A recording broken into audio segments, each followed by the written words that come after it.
After the monstrous disaster of the flood that destroyed the wicked, God comes down again to make another covenant with mankind. This is known as the Noahic covenant. This is sort of a restoration covenant that we read about right after the craziness of the fall in the garden and Cain murdering Abel and, these weird celestial beings coming down and getting chicks pregnant, and there's so much violence and craziness. It's like, what? So after God sends this cataclysmic flood and they're in the ark and there's doves and ravens and all kinds of good stuff, God meets up with Noah to make a covenant. Now remember, a covenant is a concept of two parties, generally two kings or two leaders, coming together to accomplish a common goal. And in the world at that time, they all fit a very specific standard, and we're going to go through those standards with the Noahic covenants. The first section is for parties, which in this case is pretty obvious. It's between God and Noah and his family. Next we see the stipulations. You must not eat the meat which has the lifeblood still in it, and for your lifeblood I will surely demand an accounting.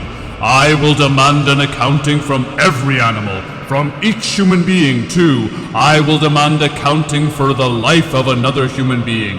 Whoever sheds human blood, by human shall their blood be shed. For the image of God has God made mankind.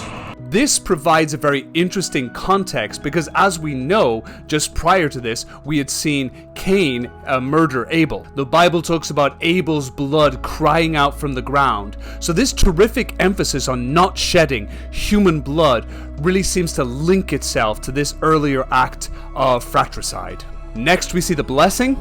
Then God blessed Noah and his sons, saying, Be fruitful and increase in number and fill the earth. This seems to be almost a copy of the Edenic blessing, so it's God's restarting Eden again. Now, within the covenant between God and Noah, there is not an inherent curse. The curse comes about by Noah cursing his son Canaan. But the curse doesn't come from God, it rather seems to come with a series of events that seem to be a violation of God's commandments. Noah allows himself to get blackout drunk, and there seems to be a hint in the text that Noah is actually sexually assaulted by Canaan. Therefore, we have Noah cursing the son who appears to sexually assault him and blessing the sons who care for him in his drunken stupor. Side note, there's often like a kind of weird racist ideology that one son represents one race and this one was a cursed race and all that kind of It's not a thing. It's just not a thing. Don't even do that. In some respects, the curse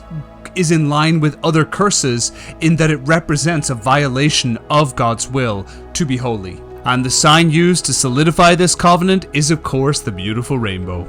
Whenever the rainbow appears in the clouds, I will see it and remember the everlasting covenant between God and all living creatures of every kind on the earth. Paint the whole world with a rainbow. There's something quite beautiful about this sign, as a rainbow is still a very natural occurrence whenever there's been a very large rainstorm.